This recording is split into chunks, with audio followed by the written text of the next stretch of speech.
साथियों, अब मैं जिनको मंच पे बुलाने जा रहा हूं, मुझे लगता है कि आज तक आपने उनको किसी राजनीतिक मंच पे नहीं देखा होगा।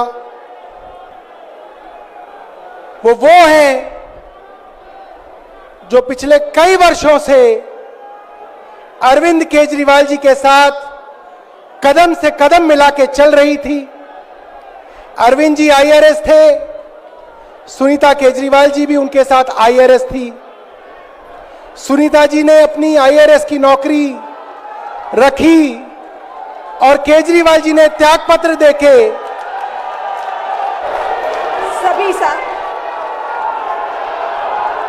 सभी साथियों को मेरा नमस्कार। आज आपके अपने केजरीवाल ने जेल से आपके लिए एक संदेश भेजा है। इस संदेश को पढ़ने से पहले मैं आप लोगों से कुछ पूछना चाहूंगी। हमारे प्रधानमंत्री मोदी जी ने मेरे पति को जेल में डाल दिया। क्या प्रधानमंत्री जी ने सही किया? क्या आप सब मानते हैं कि केजरीवाल जी एक सच्चे देशभक्त और ईमानदार इंसान हैं? क्या आप मानते हैं कि केजरीवाल जी एक सच्चे देशभक्त और ईमानदार इंसान हैं? ये बीजेपी वाले ये कह रहे हैं कि केजरीवाल जी जेल में हैं, इन्हें इस्तीफा देना चाहिए। क्या केजरीवाल जी को इस्तीफा देना चाहिए? क्या उन्हें इस्तीफा देना चाहिए? केजरीवाल जी को इन्होंने गिरफ्तार कर लिया। आपके केजरीवाल शेर है, शेर। ये ज्यादा दिन तक उनको जेल में नहीं रख पाएंगे। करोड़ों लोगों के दिल में बसते हैं केजरीवाल।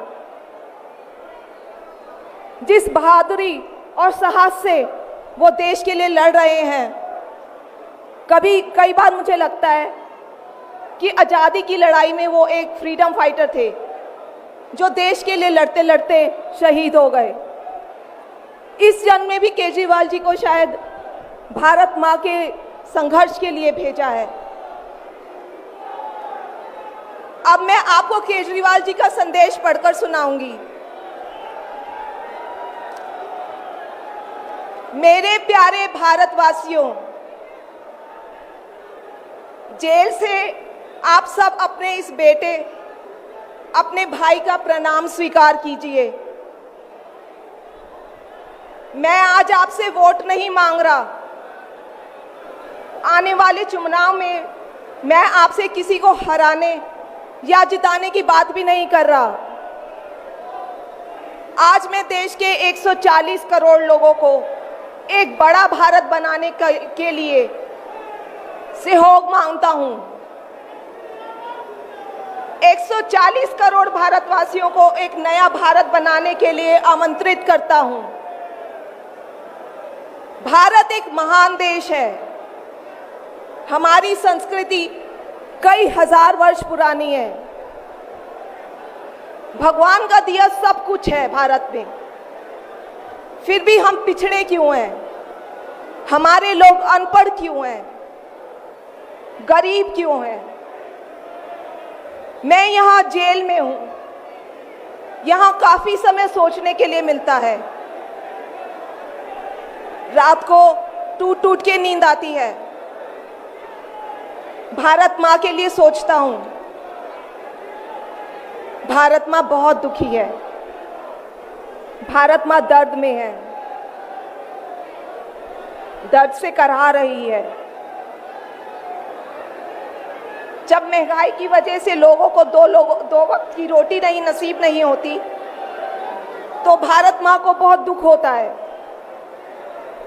जब भारत माँ के बच्चों को अच्छी शिक्षा नहीं मिलती, 75 साल बाद भी सही इलाज के बिना लोग मर जाते हैं, तो भारत माँ बेबस और लाचार महसूस करती है। जब देश के कई हिस्सों में लंबे लंबे पावर कट होते हैं, सड़कें टूटी हैं, 75 साल बाद भी हालत खराब है तो मां को बहुत पीड़ा होती है। उस पर जब कुछ नेता सुबह शाम लच्छेदार भाषण देते हैं, शानो शौकत की जिंदगी जीते हैं, अपने दोस्तों के साथ मिलकर देश लूटने में लगे हैं, तो भारत मां को बहुत गुस्सा आता है। ऐसे लोगों से भारत मां को सख्त नफरत है। आइए मिलकर एक नया भारत बनाते हैं, 140 करोड़ लोगों के सपने का भारत, एक ऐसा भारत जहां हर इंसान को भरपेट खाना मिलेगा, हर हाथ को काम मिलेगा, कोई बेरोजगार नहीं होगा, कोई गरीब नहीं होगा, कोई अनपढ़ नहीं होगा, हर बच्चे को अच्छी शिक्षा मिलेगी, चाहे वो अमीर का बच्चा हो या गरीब का। हर बीमार को अच्छा इलाज मिलेगा, चाहे वो अमीर हो या गरीब।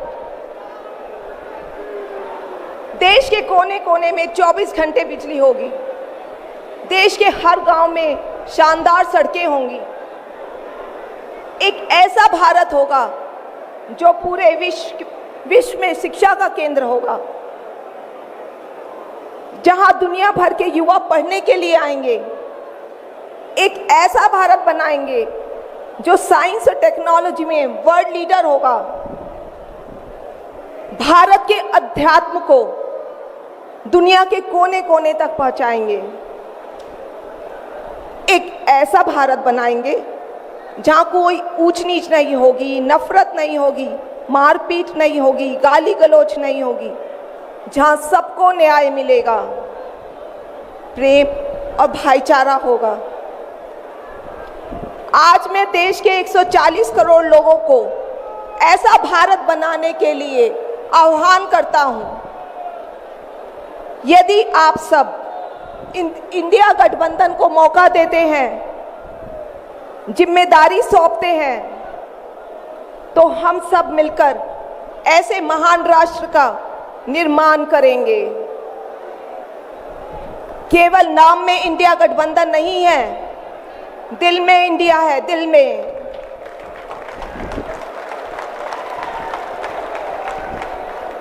मैं इंडिया गठबंधन की ओर से आज 140 करोड़ लोगों भारतवासियों को 6 गारंटी देता हूं। पहली, पूरे देश में 24 घंटे बिजली का इंतजाम करेंगे, कहीं कोई पावर कट नहीं होगा। मंजूर है? दूसरा, पूरे देश के गरीबों की बिजली फ्री करेंगे। मंजूर है? तीसरी, हर गांव और हर मोहल्ले में शानदार सरकारी स्कूल बनाएंगे। अब गरीबों और अमीरों के बच्चों को अच्छी और एक समान शिक्षा मिलेगी। होना चाहिए। चौथा, हर गांव और मोहल्ले में मोहल्ला क्लिनिक बनाएंगे।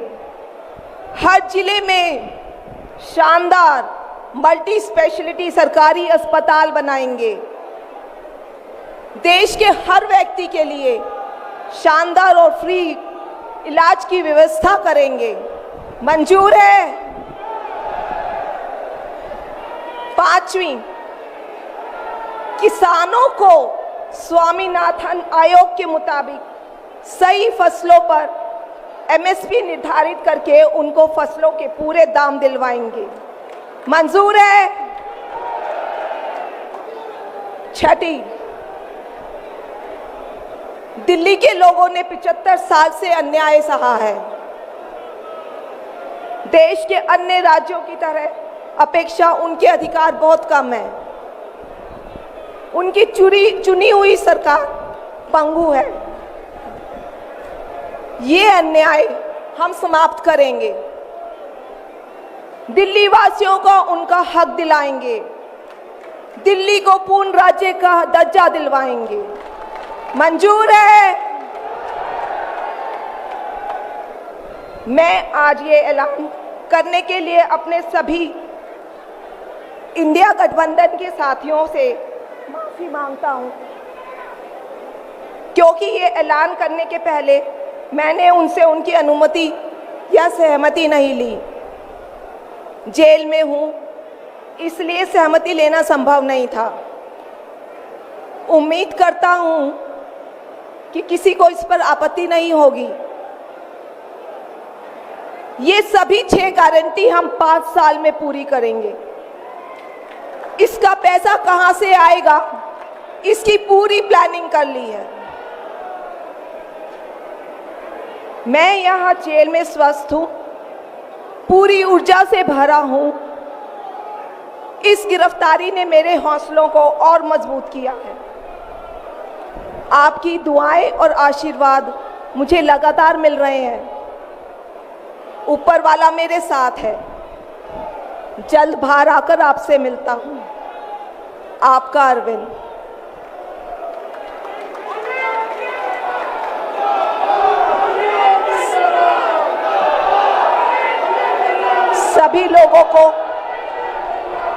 सभी लोगों का आशीर्वाद और प्यार भरपूर मिल रहा है मेरे पति को। अपना ये आशीर्वाद बनाए रखना। भारत में ये तानाशाही नहीं चलेगी। हम लड़ेंगे, जीतेंगे। अंत में मैं सभी लोगों का, इंडिया अलायंस के लोगों का भी, साथियों का तहे दिल से धन्यवाद करती हूँ कि इस घड़ी में आप सब हमारे साथ खड़े हैं। धन्यवाद। जय हिंद।